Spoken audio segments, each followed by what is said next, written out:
السلام عليكم ورحمة الله وبركاته. الحمد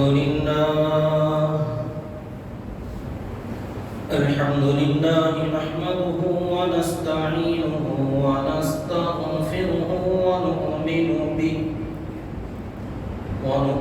به ونتوكل عليه ونعوذ بالله من شرور أنفسنا ومن سيئات أعمالنا. من يهده الله فلا مضل له ومن يضلله فلا هادي له. وأشهد أن لا إله إلا الله وحده لا شريك له. وأشهد أن سيدنا وسندنا وحبيبنا ونبينا ومولانا محمدا عبده ورسوله. أما بعد فأعوذ بالله من الشيطان الرجيم. بسم الله الرحمن الرحيم. فقد قال الله تبارك وتعالى في القرآن المجيد والفرقان الحميد: لقد كان لكم في رسول الله أسوة حسنة لمن كان يرجو الله واليوم الآخر وذكر الله كثيرا. صدق الله العظيم وصدق رسوله النبي الكريم. ونحن على ذلك لمن الشاهدين والشاكرين والحمد لله رب العالمين. اللهم صل على محمد وعلى آل محمد كما صليت على إبراهيم وعلى آل إبراهيم إنك حميد مجيد. اللهم بارك على محمد وعلى آل محمد كما باركت على إبراهيم وعلى آل إبراهيم إنك حميد مجيد. محترم بزرگان اسلام و برادران ملت اور میرے معزز سامعین کرام، اللہ تبارک و تعالی نے اپنے پیارے نبی جناب محمد رسول اللہ صلی اللہ علیہ وسلم کو آخری نبی بنا کر دنیا میں مبعوث فرمایا. آپ کی نبوت و رسالت قیامت کے آنے تک کے لیے تمام انسانیت کے لیے اور ہر خطے اور ہر علاقے کے لوگوں کے لیے، تو پوری دنیا کے اور تمام نوع انسانی کے ہمیشہ جب تک قیامت نہ آئے اس وقت تک کے لیے عالمی نبی بنا کر اللہ تعالیٰ نے آپ کو مبعوث فرمایا. پہلے والے انبیاء کرام مختصر علاقوں، مختصر افراد، قوموں، ملکوں، شہروں، بستیوں کے لیے، ایک قبیلے کے لیے نبی بھیجے گئے. علاقہ بہت محدود، بہت چھوٹا علاقہ ان کو دیا گیا محنت کا، ساتھ میں عمریں بہت لمبی عمریں، سووں سال، ہزاروں سال کی ان کی عمریں، لمبی زندگیاں.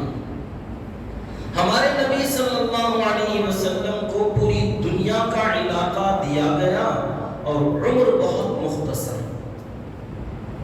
یہ بڑی عجیب بات ہے، صرف 63 سال کی زندگی میں 40 سال نبوت سے پہلے کے اور 23 سال 20 پر 3 سال کی زندگی محنت کے، اس میں بھی 13 سال مکہ مکرمہ کی صرف وہاں کی تکلیفوں، مجاہدوں، صبر اور آزمائشوں کا دور، اور اسلام کے پھیلنے، پھلنے، پھولنے کا جو زمانہ وہ مدینہ منورہ کے، وہ بھی محدود 10 سال کی زندگی، اور ان 10 سالوں میں بھی شروع کے 4 سال جو مدینہ منورہ جانے کے بعد، بلکہ 6 سال کا عرصہ صلح حدیبیہ جب تک نہ ہوا، 6 سال کا عرصہ مکے والوں ہی کے ساتھ مٹبھیڑ، مقابلے، جنگیں، ان کے اندر اپنا وقت گزرتا گیا، اور جب حدیبیہ کے اندر جب آپ عمرے کے لیے تشریف لے گئے، وہاں صلح ہو گئی کہ اب 10 سال تک ہمارے اور تمہارے درمیان جنگ نہیں ہوگی، تو آپ غور کریں بچے ہوئے صرف 4 سال کی زندگی ہے، اور علاقہ ہے پوری دنیا کا۔ ان 4 سالوں کے اندر آپ کو پوری دنیا کے اندر نبوت اور اپنی محنت کو، دین کو، اسلام کو پہنچانے کی ذمہ داری دی گئی۔ اللہ نے فرمایا قل، اے نبی جی آپ اعلان کر دیجئے، یا ایھا الناس انی رسول اللہ الیکم جمیعا، کہ میں تم سب کی طرف اللہ کا رسول بنا کر بھیجا گیا۔ اس کے حساب سے اگر دیکھا جائے، محنت کا علاقہ بہت وسیع ہے، بہت دور دور تک پہنچانا ہے، تو عمر مبارک بھی سووں سال، ہزاروں سال ملنی چاہیے تھی، مگر اللہ تعالیٰ نے صرف آخر کے 4 سال دیے۔ موقع جو ملا آپ کو صرف آخر کے 4 سال صلح کے بعد۔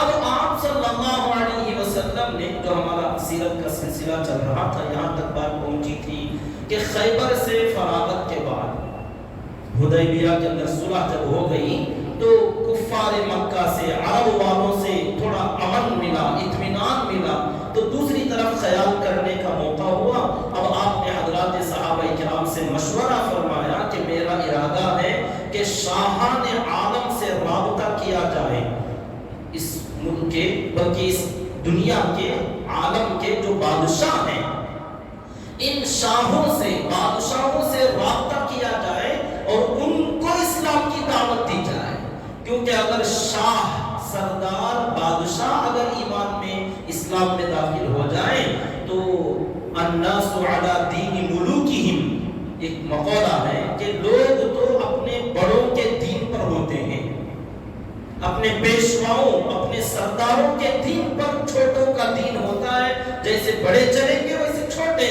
تو بڑے اگر آ جائیں، بادشاہ اگر آ جائیں تو رعایا تو بہت آسانی سے آ جائے گی۔ تو اس لیے آپ نے حضرات صحابہ کرام سے مشورہ فرمایا کہ میرا ارادہ ہے کہ بادشاہوں سے رابطہ کیا جائے اور ان کو خط لکھا جائے اور ان کو اس کے اندر اسلام کی دعوت دی جائے اور اسلام کا تعارف اور پہچان کرائی جائے، اور میرے اپنے بارے میں بھی لوگوں کو بتایا جائے کہ میں اللہ کا نبی اور رسول ہوں، مجھ پر ایمان لائے۔ تو حضرات صحابہ کرام نے مشورہ جو دیا کہ سردار اور خاص کر بادشاہ لوگ مہر کے بغیر خط نہ لیتے ہیں، نہ کھولتے ہیں، تو آپ نے اس وقت میں انگوٹھی بنوائی جس کے اندر آپ نے اپنا سیل بنوایا، کندہ کرایا محمد رسول اللہ صلی اللہ علیہ وسلم کا۔ تو بہرحال آپ نے خط لکھوانا شروع کیا۔ آپ تو خود لکھنا اور پڑھنا بذات خود جانتے نہیں تھے، آپ نبی امی، آپ کی شان کئی مرتبہ ہم نے عرض کیا ہے کہ اللہ تعالیٰ نے آپ کو امی کا لقب دیا، اور آپ ماں پیٹ جیسے تھے ویسے کسی سے پڑھے نہیں، کسی سے لکھنا سیکھا نہیں آپ نے، مگر پوری دنیا کو لکھنا اور پڑھانا سکھایا، یہ آپ کا معجزہ ہے۔ لیکن ظاہری طور پر قلم اور کاپی، کتاب کے ذریعے سے لکھنا، پڑھنا، اس سے کچھ سیکھنا یا اس پر کچھ لکھنا، تحریر کرنا، یہ آپ کو آتا نہیں تھا۔ تو آپ کے پاس کاتبین کی ایک جماعت تھی، لکھنے والوں کی، مختلف صحابہ کرام تھے جو کاتبین وحی کے نام سے مشہور ہیں، 10-12 صحابہ کرام تقریباً کم و بیش جو ہوتے تھے، ان سے آپ کام لیتے تھے، پڑھوا لیتے، لکھوا لیتے تھے۔ بہت سارے بادشاہوں کی طرف آپ نے خطوط لکھے، مصر کا بادشاہ، حبشہ کا بادشاہ، روم کا بادشاہ، فارس کا بادشاہ، اور بھی بہت سارے چھوٹے چھوٹے علاقوں کے، جہاں تک ہو سکے انشاءاللہ تفصیلاً عرض کیا جائے گا۔ ان تمام خطوط میں بہت اہم اور بہت ہی زیادہ نصیحتوں کا حامل اور امت کے لیے ایک سبق اور مزیدار ایک واقعہ جس بادشاہ کی طرف آپ نے خط روانہ کیا وہ تھا ملک روم کا بادشاہ۔ روم اور فارس اس وقت میں دو بہت بڑے ملک اور بڑی سلطنتیں سمجھی جاتی تھیں، سپر پاور طاقتیں یہ دو، اور ان کے اندر آپس میں ہمیشہ ٹکراؤ اور لڑائیاں ہوتی رہتی تھی، فارس اور روم۔ روم کے بادشاہ کو ہرقل کہا جاتا تھا اور فارس کے بادشاہ کو کسرا، لیکن یہ ان کے خاص نام نہیں تھے، یہ ان کے لقب تھے۔ جیسے مصر کا جو بھی بادشاہ بنے اسے فرعون کہا جاتا تھا، یہ کسی کا نام نہیں۔ اسی طرح حبشہ کا جو بھی بادشاہ بنے اسے نجاشی کہا جاتا تھا، نجاشی کسی کا خاص نام نہیں، وہ اس ملک کا جو بھی بادشاہ بنے گا اس کو نجاشی کہتے ہیں۔ مصر میں جو بھی بادشاہ بنے گا اسے فرعون کہتے ہیں، اور جو بھی روم میں بادشاہ بنے گا اسے ہرقل کہتے ہیں، اور فارس میں جو بادشاہ بنتا تھا اسے کسرا کہتے ہیں۔ تو قیصر، اچھا روم کا جو بادشاہ تھا اس کا نام، اس کا لقب تھا قیصر، غلطی ہو گئی، قیصر اس کا لقب تھا، اور جو فی الحال جو روم کا بادشاہ تھا وہ ہرقل تھا، اس کا نام ہرقل تھا۔ تو قیصر روم کا بادشاہ اور کسرا فارس کا بادشاہ، ان دونوں کے اندر ہمیشہ لڑائیاں اور ٹکراؤ مقابلے ہوتے رہتے تھے۔ تو آپ صلی اللہ علیہ وسلم نے جو خط لکھا روم کے بادشاہ کو، جسے قیصر کہا جاتا تھا لیکن اس کا اصلی نام تھا ہرقل، آپ نے خط مبارک تحریر فرمایا اور بڑا ہی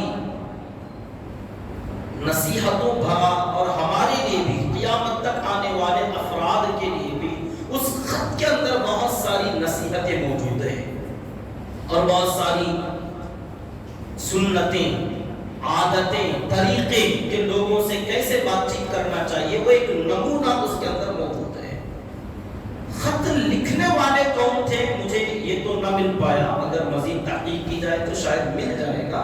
مجھے تو جتنا میں نے مطالعہ کیا اس کے اندر یہ نہ ملا کہ یہ خط کس کے ذریعے سے آپ نے لکھوایا۔ میرا اتنا موجود ہے کہ آپ نے خط تحریر فرمایا اور اس خط کو بھیجا، اور خط بھیجنے کے لیے آپ نے اعلان کیا کون ہے جو اس کام کے لیے تیار ہے، کہ روم کا بادشاہ جو کہ اس وقت میں بہت ہی زیادہ طاقتور بادشاہ تھا، اور اس وقت میں فی الحال فارس کے بادشاہ سے لڑائی بھی ہوئی تھی اور روم کامیاب ہو گیا تھا، غالب آ گیا تھا فارس کے اوپر۔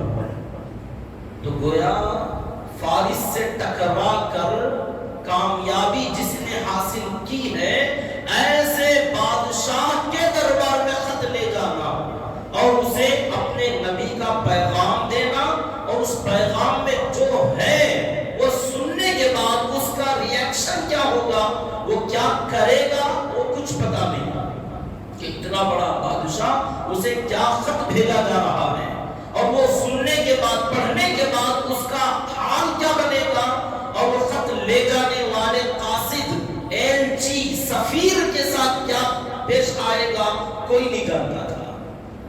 ہاں اتنا تو تھا کہ اس علاقے میں یہ رواج تھا، لوگوں کے یہاں یہ مشہور تھا کہ قاصد، ایلچی، پوسٹ مین جو بھی آتا تھا اسے لوگ مارتے نہیں تھے، لیکن ہو سکتا ہے بڑا آدمی ہے، سپر پاور ہے، اپنا غصہ نکالنے کے لیے کسی سے بھی ٹکر لے سکتا ہے، تو وہ اپنے اصول کو توڑ بھی سکتا ہے، مار بھی سکتا ہے۔ تو ایک روایت میں ہے آپ نے صحابہ نے اعلان کیا کہ کون ہمارا یہ خط روم کے بادشاہ قیصر ہرقل کے دربار میں لے جائے گا۔ ایک روایت میں ہے آپ نے خود نام لے کر پکارا۔ جب آپ نے اعلان کیا کون لے جائے گا تو صحابہ نے بھی کہا کہ آپ جس کی طرف اشارہ کریں وہ تیار ہے، ہم سب تیار ہیں، کیونکہ آپ نے پہلے ہی یہ وعدہ دیا تھا کہ میرے اوپر ایک بہت بڑی ذمہ داری ہے، تم حضرت عیسیٰ علیہ السلام کے حواریوں کی طرح مت کرنا کہ قریب جانے کے لیے کہا تو تیار ہو گئے، دور جانے کے لیے کہا تو زمین پر بوجھل ہو کر بیٹھ گئے، بھاری بن گئے، تم ایسے مت کرنا۔ تو تمام صحابہ کرام نے بیک زبان یہ اعلان کیا کہ آپ کا حکم جس کے لیے جدھر جانے کا ہوگا ہم ادھر بغیر کسی پس و پیش کے، بغیر کسی چور و چرا، یعنی بغیر کسی سوال و جواب کے ہم چلے جائیں گے۔ یہ حضرات صحابہ کرام رضی اللہ تعالی عنہم کی اعلیٰ درجے کی اطاعت و فرما برداری کی مثال ہے۔ اب آپ نے حضرت دحیہ بن خلیفہ کلبی رضی اللہ تعالی عنہ، جو کہ مشہور ہے دحیہ کلبی کے نام سے، اور یہ دحیہ کلبی رضی اللہ تعالی عنہ وہ صحابی ہیں کہ اکثر حضرت جبریل علیہ السلام جب آتے تھے تو ان کے آنے کی مختلف حالتیں ہوتی تھیں۔ کبھی کبھار جیسے ہیں ویسے آتے مگر نظر نہیں آتے تھے، محسوس ہوتا تھا کہ جبریل آئے ہیں مگر نظر نہیں پڑتے، اپنی اصلی شکل میں آتے تھے۔ کبھی کبھار انسانی شکل میں آتے تھے، انسان کی طرح اپنا حلیہ بدلتے اور اللہ کے نبی صلی اللہ علیہ وسلم کی مجلس میں آتے، دربار میں آتے، کبھی تنہائی میں آتے، کبھی مجمع میں آ جاتے اور بات چیت کرتے۔ لوگوں کو ایسا لگتا صحابہ کو کہ کوئی صحابی بات چیت کر رہے ہیں۔ جب وہ اٹھ کر جاتے تو تھوڑی دیر کے بعد دوسرے راستے سے پھر وہی صحابی آ رہے ہیں، تو لوگ پریشان کہ ابھی تو گئے پھر ادھر سے آئے، کہا نہیں میں تو ابھی آ رہا ہوں۔ تو جب صحابہ نے پوچھا تو آقا نے بتایا یہ جو پہلے گئے وہ جبریل تھے۔ تو وہ جن شخص اور جس انسان کی شکل میں حضرت جبریل علیہ السلام آئے، اور اکثر مرتبہ صحابہ کرام نے جبریل امین کو انسان کی شکل میں دیکھا، تو وہ شکل یہی تھی حضرت دحیہ کلبی رضی اللہ تعالیٰ۔ انہی کی شکل و شباہت میں، انہی کی جیسے بن کر حضرت جبریل امین اکثر آیا کرتے تھے اللہ کے نبی صلی اللہ علیہ وسلم کے پاس۔ تو اس سے آپ اندازہ لگا لیجئے کہ حضرت دحیہ کلبی رضی اللہ تعالیٰ عنہ کا کیا مقام اور مرتبہ رہا ہوگا کہ جبریل امین نے ان کی شکل و صورت کو پسند کیا آنے کے لیے۔ تو آپ نے روم کے بادشاہ قیصر ہرقل کے دربار میں اپنا نامہ مبارک، اپنا خط مبارک لے جانے کے لیے حضرت دحیہ رضی اللہ تعالیٰ عنہ کو حکم دیا کہ تم اس خط کو لے جاؤ، اور اس پر آپ نے سیل لگا دی، مہر، یعنی اسے کوئی توڑے نہ، کوئی کھولے نہ، کسی کو پتہ نہ چلے کہ اس خط میں پیغام کیا ہے، کیونکہ بڑے آدمی کی طرف پیغام جا رہا ہے تو صرف اسی کو معلوم ہونا چاہیے کہ اس میں ہم نے کیا لکھا ہے۔ تو سیل لگانے کا مقصد ہی یہ تھا کہ ایک صرف بادشاہ ہی کھولے گا، اور اگر درمیان میں کھل گیا تو یہ امانت میں خیانت ہے، اور یہ خط راز نہ رہا، اور بادشاہ لوگ ایسے پیغام کو لیتے نہیں تھے، کیونکہ کھل گیا تو ہو سکتا ہے اس کے اندر کسی نے اپنی طرف سے بھی کوئی بات داخل کر دی ہوگی، تو غیر معتبر ہو جاتا تھا۔ تو آپ نے مہر لگا کر چمڑے کے اندر اس کو لکھا گیا تھا، اس کو بند کر کے آپ نے خط روانہ کیا۔ حضرت دحیہ کلبی رضی اللہ تعالی عنہ تیز رفتار اونٹنی پر سوار ملک روم، جو ملک شام کا علاقہ سیریا جسے کہا جاتا ہے آج کے زمانے میں، اسی علاقے کو کہا جاتا تھا روم۔ تو اس وقت بادشاہ قیصر جو ہرقل ہے فارس پر کامیاب ہو کر بیت المقدس فلسطین آیا ہوا تھا، مسجد اقصی میں عبادت کرنے اور اللہ کا شکر بجا لانے کے لیے کہ فارس جیسی حکومت پر اللہ نے ہمیں غلبہ دے دیا۔ اور روم کی جو سلطنت تھی یہ عیسائیوں کی تھی، ہرقل بادشاہ عیسائی تھا، اور یہ بادشاہ ہی نہیں بلکہ یہ ایک عالم بھی تھا۔ اس کے عالم ہونے کا ایک فائدہ یہ نظر آیا کہ خط کے جانے کے بعد اس نے اس خط کے ساتھ جو برتاؤ کیا، ایسا برتاؤ کسی ملک کے کسی بادشاہ نے نہیں کیا۔ یہی ایک عالم اور ایک غیر عالم کا فرق بتاتا ہے کہ صرف عہدہ اور مال و دولت ہونے سے کام نہیں چلتا، آدمی کے پاس کچھ تھوڑا بہت علم بھی ہونا چاہیے، جس کی وجہ سے آدمی تمیز سیکھتا ہے کہ کس کے ساتھ کیا برتاؤ کرنا چاہیے اور حالات کی تحقیق کیسے کرنے چاہیے اور فیصلے کیسے لینے چاہیے۔ یہ اس واقعے میں بہت ہی اعلیٰ درجے کی ایک مثال ملتی ہے۔ تو وہ فلسطین آیا ہوا تھا، اللہ کے نبی صلی اللہ علیہ وسلم نے حضرت دحیہ رضی اللہ تعالیٰ عنہ کو حکم دیا کہ تم بصرہ چلے جاؤ اور وہاں کا جو بادشاہ، وہاں کا جو گورنر اور حاکم ہے حرس، اس کے دربار میں پہلے یہ خط پیش کرنا اور اس سے اجازت لینا کہ ہرقل کے دربار میں تمہیں پہنچا دے اور خط لے جانے کی اجازت وہ دے دے۔ تو حضرت دحیہ رضی اللہ تعالیٰ پہلے بصرہ گئے اور وہاں کے گورنر، وہاں کے حاکم حرس سے ملاقات کی اور خط دکھایا تو اس نے سیل نہیں کھولا، معلوم نہیں تھا خط میں کیا ہے۔ اچھا، مدینہ منورہ سے، عرب سے ایک سردار، ایک بڑے آدمی کا پیغام آ رہا ہے اور ہمارے سردار بادشاہ کے لیے، تو سرداروں کا معاملہ درمیان میں ہم کیوں پڑے؟ تو اس نے ایک طریقہ بتایا کہ بادشاہ کے دربار میں کیسے جایا جاتا ہے، تمہیں فلاں موقع پر جانے کی اجازت ہوگی، تم جا سکتے ہو۔ حضرت دحیہ رضی اللہ تعالیٰ وہاں تشریف لے گئے اور بادشاہ کے دربار میں پہنچ کر انہوں نے پہلے کچھ تقریر کی، خط پیش کرنے سے پہلے کچھ باتیں بتائیں کہ آپ تو عظیم الشان بادشاہ ہو، آپ کے دربار میں ایک حق کا پیغام آیا ہے، آپ تعصب کی نگاہ ہٹا کر انصاف پسندی کے ساتھ اس خط کو لیجئے اور اس کو پڑھیے اور سمجھیے اور جواب جو آپ دیں گے بہت سوچ سمجھ کر دیں، کیونکہ آپ کی شان بہت بلند ہے۔ آپ کوئی معمولی آدمی نہیں ہے کہ صرف بات کو دیکھا سرسری طور پر اور دیکھ کر اندیکھا کر دیا اور دیکھتے ہی طیش میں آ گئے، جو منہ میں آیا بول دیا۔ ایسا ایک بڑے آدمی کی شان نہیں ہوتی، آپ بہت عظیم ہیں اور بڑے لوگوں کو تعریف بہت پسند بھی ہوتی ہے۔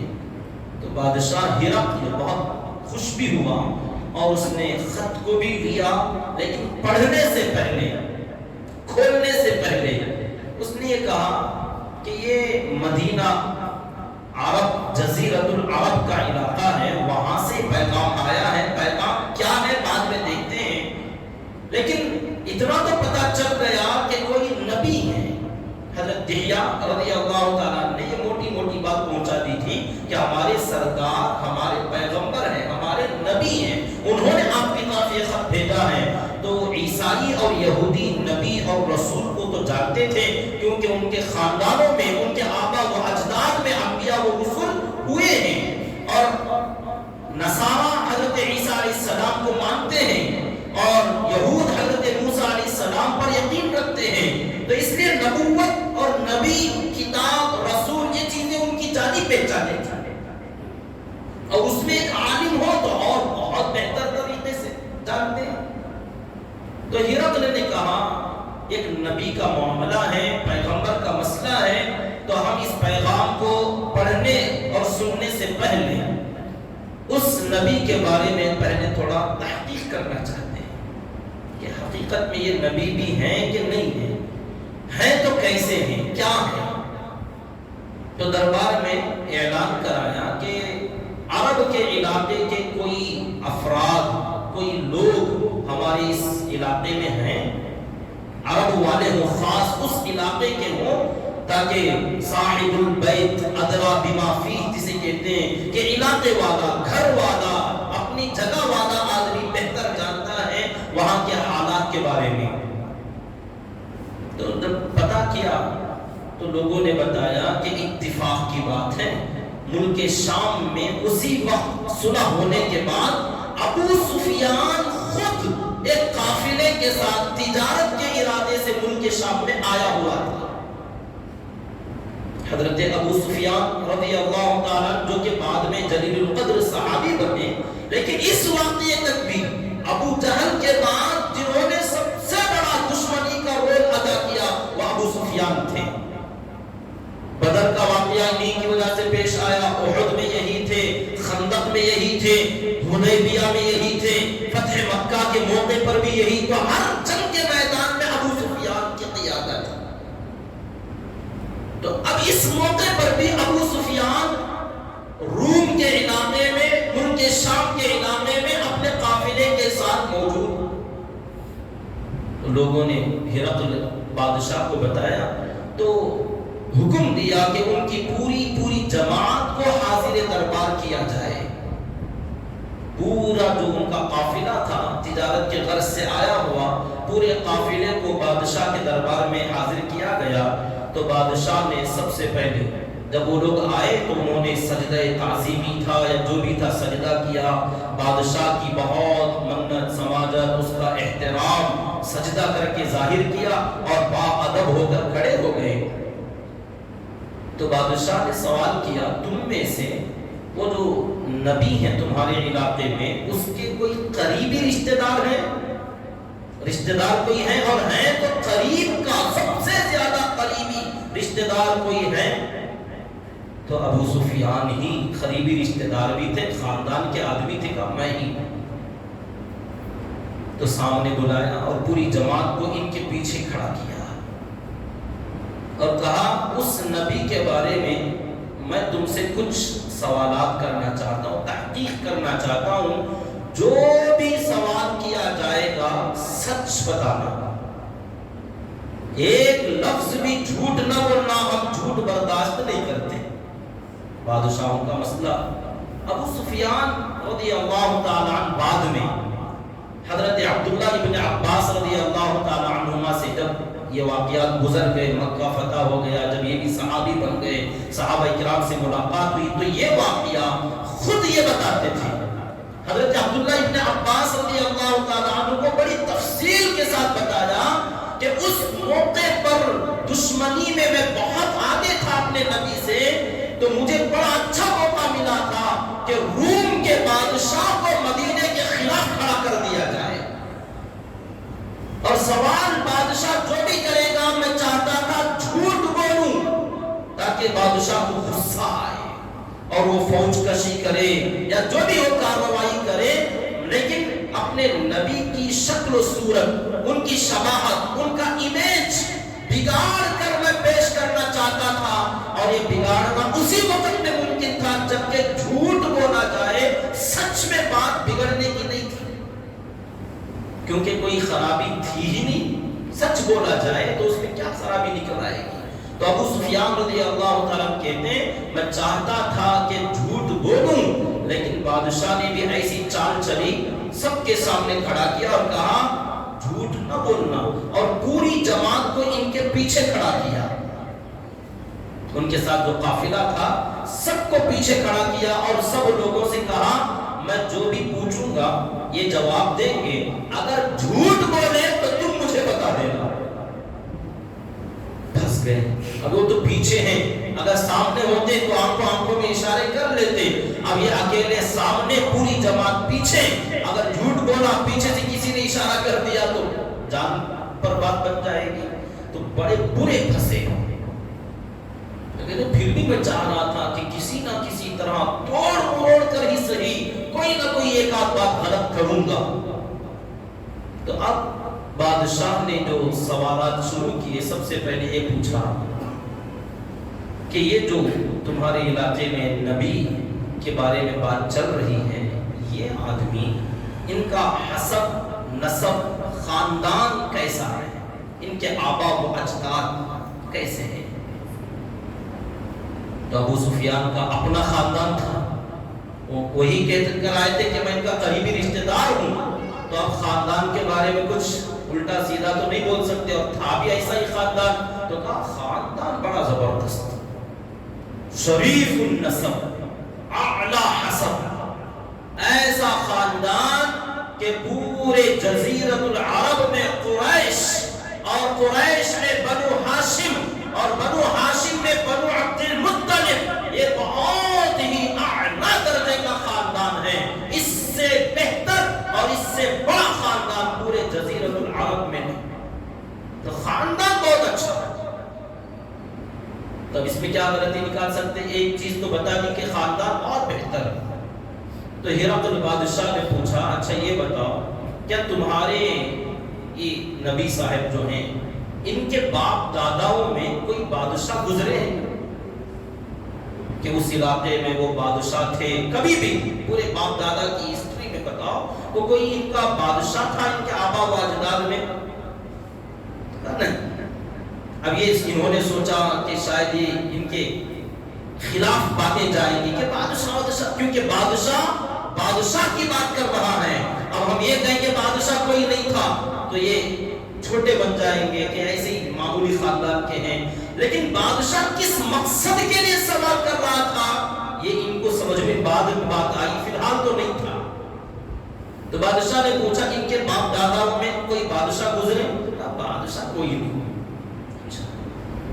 کیا یہ جو اپنے آپ کو نبی کہہ رہے ہیں ان سے پہلے تمہارے پورے علاقے میں کسی نے نبوت کا دعویٰ کیا ہے؟ ان سے پہلے نہیں، یہ پہلے آدمی ہیں جو اپنے آپ کو نبی بتا رہے ہیں، کسی نے بھی نبوت کا دعویٰ ان سے پہلے نہیں کیا ہمارے علاقے میں، یہی پہلے ہے۔ اچھا یہ بتاؤ انہوں نے یہ نبوت کا دعویٰ کرنے سے پہلے کبھی لوگوں سے جھوٹ بولا ہو؟ جھوٹ ان کی عادت ہے یا جھوٹ بولتے ہوں؟ تو ابو سفیان نے کہا نہیں، ہمارے علاقوں میں تو یہ نبوت کا اعلان کرنے سے پہلے ان کا نام کم لقب زیادہ جانتے تھے، صادق، سچا، بہت سچا، امین کے نام سے، صادق کے نام سے مشہور، تو یہ جھوٹ نہیں بولے۔ 40 سال تک کی زندگی کا سوال کیا گیا کہ نبوت کا دعویٰ کرنے سے پہلے کبھی بھی کسی سے بھی کسی معاملے میں جھوٹ بولے ہو؟ ابو سفیان شدید دشمنی نفرت کے باوجود نہ بول سکے کہ انہوں نے جھوٹ بولا تھا، نہیں، جھوٹ کبھی نہیں بولا۔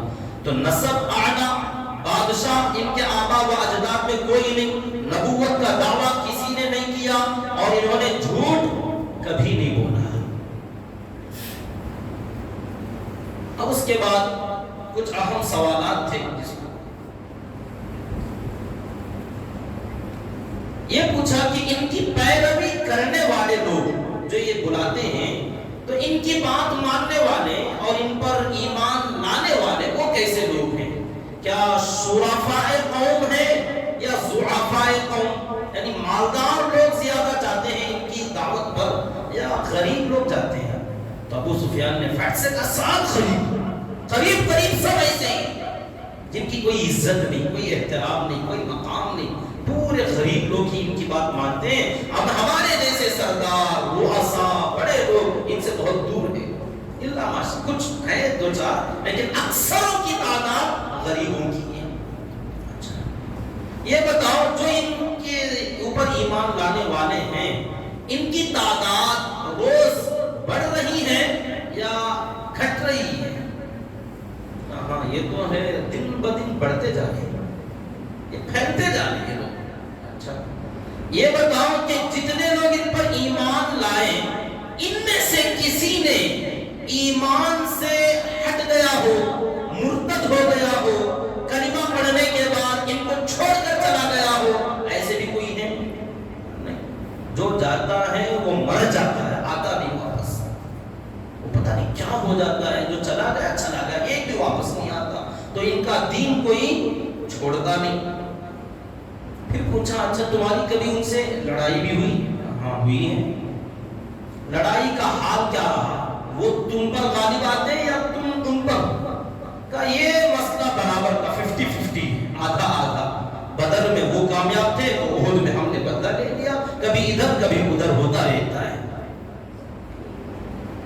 بادشاہ کا ایک اور سوال تھا، انہوں نے کبھی تم سے کوئی عہد کیا ہو اور اس عہد کو توڑ دیا ہو، وعدہ کر کے وعدہ خلافی کیا ہو، کبھی کوئی ایسا واقعہ پیش آیا؟ تو ابو سفیان کہتے ہیں اب تک مجھے موقع ہی نہیں مل رہا تھا، اب تھوڑا سا مجھے موقع ملا زبان کھولنے کا۔ وہ کیا تھا کہ کوئی عہد توڑا ہو، وعدہ خلافی کیا ہو۔ تو ابو سفیان نے کہا وعدہ خلافی تو ابھی تک نہیں کیا۔ اتنا کہتے ہی بادشاہ کا ذہن ہی الگ ہو گیا، وہ میری آگے کی بات سن ہی نہیں رہا تھا۔ ابو سفیان کہتے جا رہے تھے کہ اب تک تو وعدہ خلافی نہیں کیا، ہاں ابھی ایک وعدہ ہوا ہے حدیبیہ کے اندر 10 سال جنگ نہیں کریں گے، ابھی تھوڑا سا عرصہ گزرا ابھی، اور ہم سفر میں آئے ہوئے 2-4 مہینے ہو گئے ادھر، اب اس کے اندر پتہ نہیں انہوں نے کیا پھول کھلائے ہیں اور آئندہ کیا کرنے والے ہمیں اس کی خبر نہیں، مگر اب تک تو کوئی وعدہ نہیں توڑا۔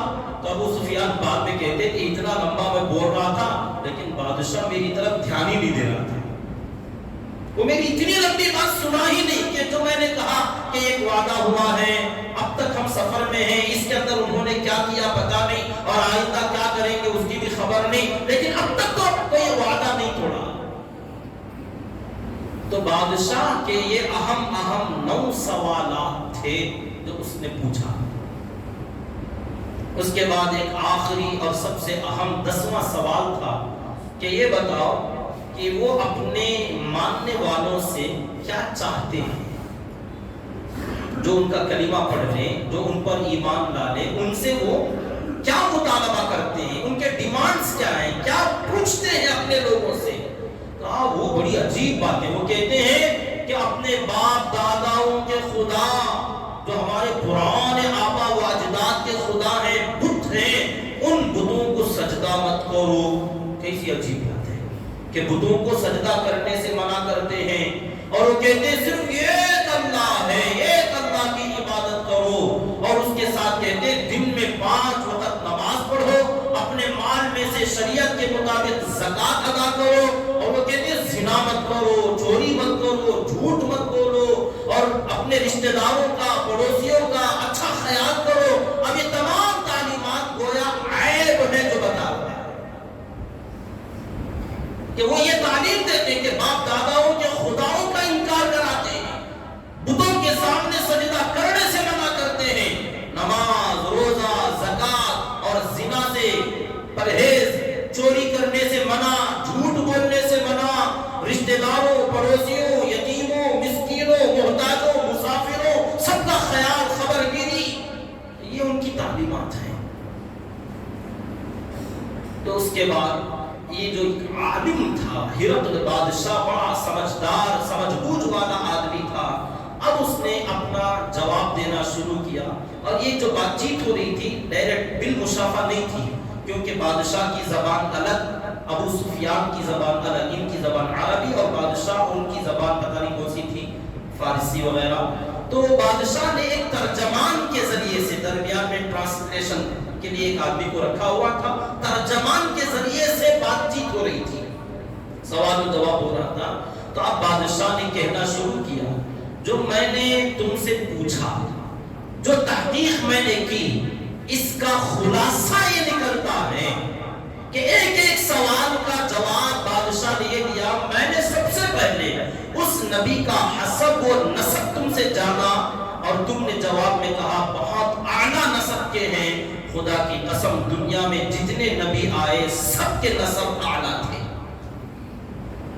کسی نبی کا حسب و نسب گھٹیا نہیں تھا، نچلے طبقے کے نہیں ہوتے تھے، تاکہ ان کے ماننے والوں کو ان کی وجہ سے کوئی شرم محسوس نہ ہو، کوئی عار محسوس نہ ہو کہ ہمارا امام، ہمارا پیشوا، ہمارے نبی، لیکن ان کا بہت گھٹیا خاندان، نعوذ باللہ۔ ایسا کسی بھی نبی کا اللہ تعالیٰ نے حسب و نسب گھٹیا نہیں بنایا، جتنے نبی دنیا میں آئے، میں نے جو تحقیق کی، جو میں جانتا ہوں، ہرقل بادشاہ نے کہا تمام نبیوں کا حسب و نسب اعلیٰ ہی رہا، اگر ان کا بھی حسب و نسب اعلیٰ ہے تو تمام باقی نبیوں سے ملتے جلتے ہیں۔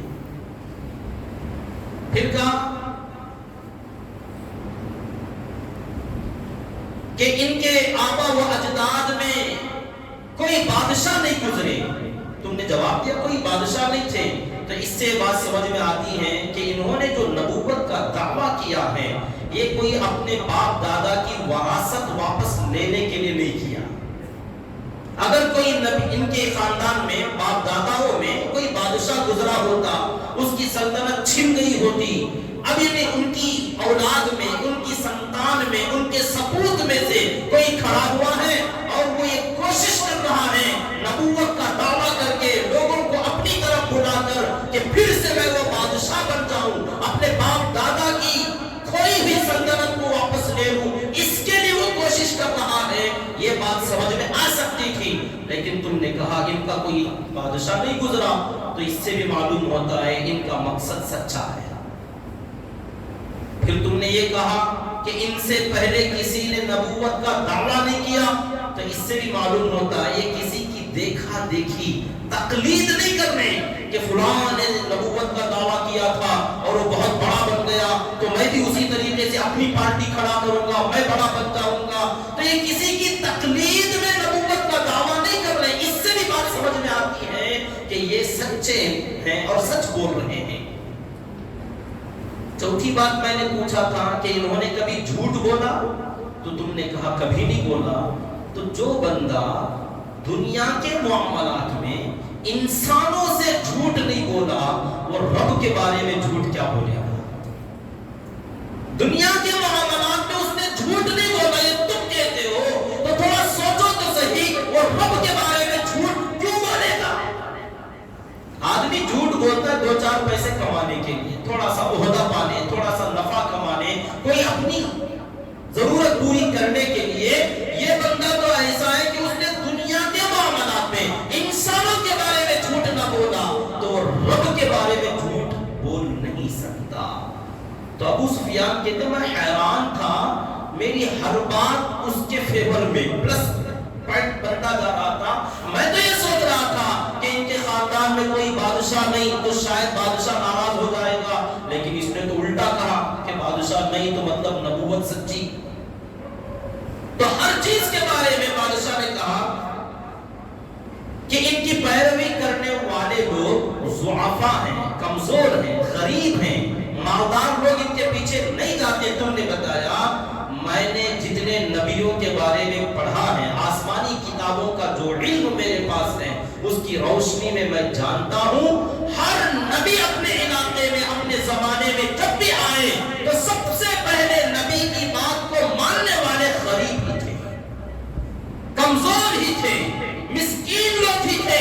مالداروں نے تو بہت بعد میں قبول کیا اور بہت کم قبول کیا، کیونکہ ان کو ان کی امیری، ان کی مالداری، ان کا مال، عہدہ، کرسیاں اور ان کا لوگوں کے اندر جو مقام و مرتبہ، یہ مانع بنتا ہے، یہ رکاوٹ بنتا ہے کسی کی اتباع کرنے کے لیے۔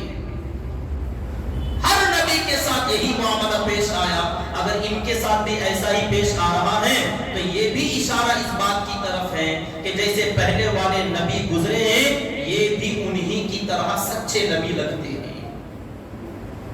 پھر ہم نے پوچھا ان کا یہ گروہ روز ترقی کر رہا ہے یا گھٹ رہا ہے؟ تم نے بتایا ترقی کر رہا ہے، یہ علامت ہے مقبولیت کی، یہ اشارہ ہے کہ یہ مقبول ہے، لوگ ان کو پسند کر رہے، تبھی تو جو ان کے بارے میں سنتا ہے وہ ان کے اندر چلا جاتا، ان کے گروہ میں چلا جاتا ہے، تو یہ ان کی قبولیت کی علامت، مقبولیت کی علامت۔ پھر کہا جو اس کے اندر جاتا ہے واپس نہیں آتا، کوئی ان کا دین چھوڑتا نہیں، مر جاتا، تم نے بتایا، تو یہ اس بات کی علامت ہے کہ یہ ایسا جاذب ہے، ایسا اثر پذیر ہے، اس کی حلاوت، اس کی مٹھاس اتنی پیاری ہے کہ آدمی اس دین پر اپنی جان دے دیتا ہے، مگر یہ دین چھوڑنا پسند نہیں کرتا، تو یہ دین دلوں میں اتر جانے والا دین ہے۔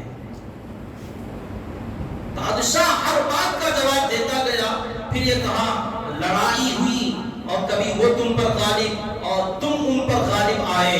ہر نبی کے ساتھ بھی ایسا ہی ہوا کہ اللہ تعالیٰ نے کسی جنگ میں اپنی نبی کی مدد کی اور کسی جنگ میں نہیں کی تاکہ لوگوں کا امتحان باقی رہے. ہر جنگ میں نبی کی فتح ہی فتح ہوتی چلی جائے تو پھر لوگ مجبور ہو جائیں گے اور یہ کہنے لگیں گے کہ بھئی ہم ڈر کر مسلمان بن گئے, ہم ہارتے جا رہے تھے, جان بچانے کے لیے مسلمان بن گئے. اس لیے اللہ تعالیٰ نے کسی بھی نبی کو ہر جنگ میں ہر مرتبہ فتح نہیں دی, کبھی فتح تو کبھی شکست. ایسا ہی ہوا ہے, اس نبی کے ساتھ بھی یہی ہو رہا ہے. تو یہ بھی اشارہ ہے کہ ان کی نبوت سچی ہے. اور جو تم نے کہا کبھی کوئی وعدہ خلافی, کوئی عہد کر کے انہوں نے وعدہ توڑ دیا ہو, عہد کے خلاف انہوں نے کیا, تم نے کہا کبھی نہیں کیا, تو سن لو نبی کی شان ہی یہ ہوتی ہے کہ وہ جس سے بھی جو وعدہ کر دے اپنا وعدہ ہر حال میں پورا کر کے رہیں گے. وہ جو تم کہہ رہے تھے نا آگے کا پتہ نہیں, سن لو ہم بتاتے ہیں وہ کبھی وعدہ توڑنے والے نہیں, آج تک نہیں توڑا تو آگے بھی وعدہ نہیں توڑیں گے. 9 باتوں میں سے ہر بات کا خلاصہ بادشاہ نے ہرقل نے خلاصہ کرتے کرتے بتایا اور آخر میں کہا تم نے کہا کہ وہ غیر اللہ کے سامنے سجدہ کرنے سے منع کرتے ہیں, نماز, روزہ, زکوٰۃ اور زنا, چوری وغیرہ ان چیزوں سے منع اور ان چیزوں کا حکم دیتے ہیں. یہ تمام باتیں وہ ہیں جو شریف آدمی کو کرنا ہی چاہیے. یہ اچھی تعلیمات ہیں, اعلیٰ درجے کی اخلاق کی باتیں ہیں. تو بادشاہ نے تمام باتوں کو قبول کیا اور اس کے بعد بادشاہ نے کہا خدا کی قسم مجھے یقین ہے کہ اگر وہ نبی جیسا تم نے بتایا ویسے ہی ہے تو ان کا جھنڈا جہاں آج میں بیٹھا ہوں یہاں بھی گڑ جائے گا, ان کی سلطنت یہاں تک آئے گی اور ان کی حکومت یہاں قائم ہوگی, میں آج بتاتا ہوں. اور شاہ قیصر ہرقل بادشاہ نے کہا کاش کہ مجھے موقع ملتا اس نبی کے دربار میں جاتا, ان کی زیارت کرتا, ان کا دیدار کرتا اور وہاں جاتا تو میں ان کے قدموں میں گر جاتا, قدم چومتا, ایک روایت میں ہے ان کے قدم دھوتا اور اس کا پانی میں پی جاتا. یہ عقیدت اور محبت کا اظہار سپر پاور اس زمانے کا جو اعلیٰ درجے کی حکومت تھی. قیصر بادشاہ ہرقل عظیم روم تھا, روم کا بادشاہ, اس نے اپنی زبان سے یہ الفاظ دہرائے. اس کے بعد حضرت دحیہ کلبی رضی اللہ تعالیٰ عنہ سے خط لیا اور خط کی مہر توڑی, سیل کھولا اور اس کا جو مضمون پڑھا, عربی کا مضمون تھا, پڑھوایا تو اس کا ترجمہ ٹرانسلیٹ کیا گیا, سنایا گیا.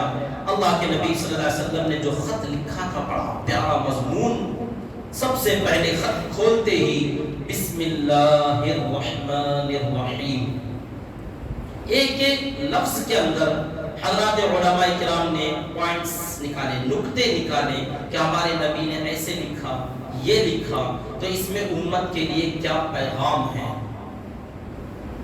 کسی کے لیے بھی آپ پیغام بھیجو, خط بھیجو, میسیج بھیجو, اللہ کے نام سے پیغام شروع ہونا چاہیے, چاہے وہ غیر مسلم ہی کیوں نہ ہو. ہمارا پیغام بسم اللہ الرحمن الرحیم. یہاں کچھ لوگوں نے نمبر لکھنا شروع کیا 7 8 6 7 8 6, یہ بسم اللہ کا مخفف ہے, یہ اس کا بدل ہے, بدل نہیں ہو سکتا. اللہ کے نبی صلی اللہ علیہ وسلم نے بسم اللہ الرحمن الرحیم بھی لکھا, تو ہمیں بھی چاہیے کہ اگر کبھی لکھنے کا موقع آئے تو بسم اللہ الرحمن الرحیم ہی لکھے. پہلے والے انبیاء کرام کی بھی یہی سنت تھی, انہو من سلیمان و انہو بسم اللہ الرحمن الرحیم. حضرت سلیمان علیہ السلام نے بلقیس کی طرف جب پیغام بھیجا تو انہوں نے بھی یہی لکھا تھا بسم اللہ الرحمن الرحیم. جو حدیبیہ کے اندر صلح کا نامہ تحریر کیا گیا اس میں بھی پہلا لفظ جو لکھا گیا بسم اللہ الرحمن الرحیم. تو ایک ایمان والا جب بھی کچھ لکھے, تحریر کرے یا کچھ بولے یا کچھ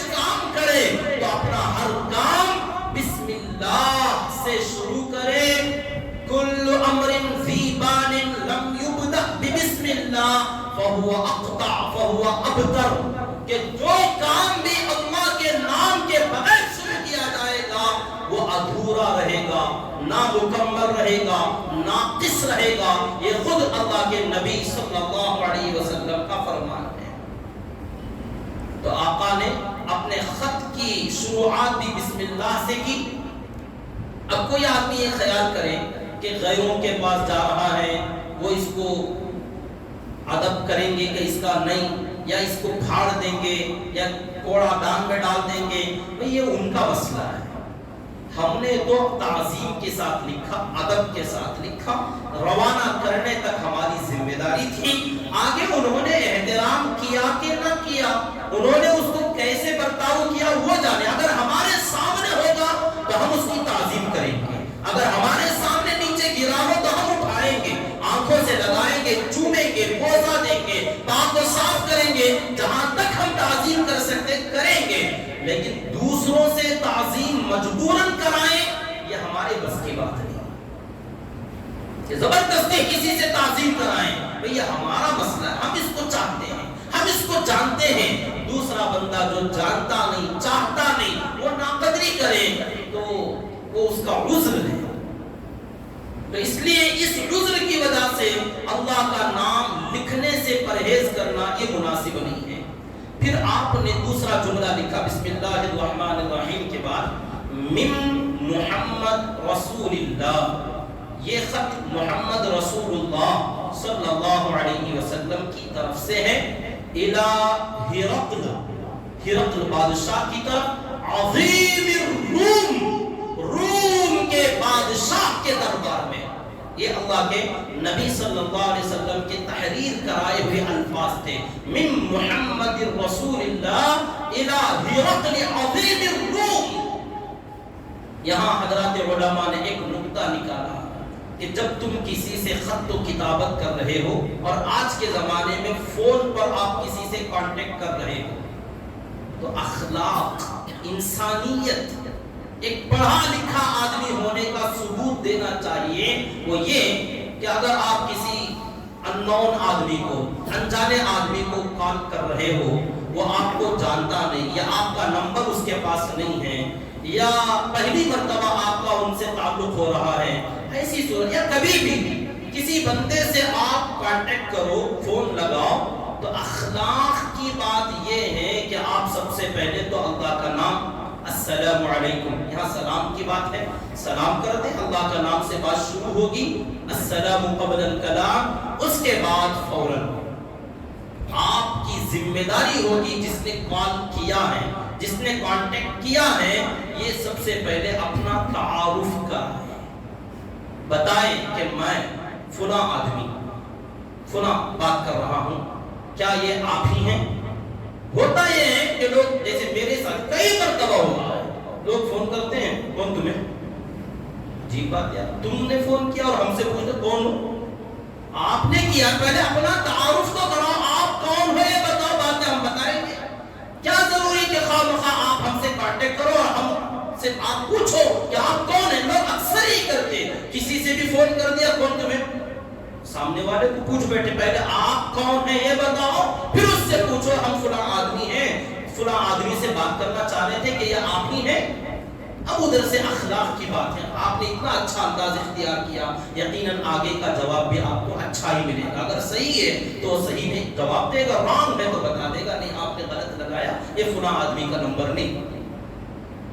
لیکن یہ ایسی عجیب و غریب نالائقی لوگ کرتے ہیں، جہالت کا کام کرتے ہیں، کال لگانے والے آپ اور الٹا سوال بھی آپ کا کہ تم کون ہو۔ یہ اخلاق کی بات نہیں۔ لیکن چاہے آگے والا آدمی آپ سے چھوٹا ہی کیوں نہ ہو، عہدے میں، مقام میں، مرتبے میں، عمر میں، کسی بھی لیول میں آپ سے چھوٹا ہے، آپ نے اپنی ضرورت سے اس سے رابطہ کیا ہے، تو آپ کی ذمہ داری ہے کہ پہلے اپنا پرچے، اپنا تعارف کراؤ کہ میں فلاں آدمی بات کر رہا ہوں۔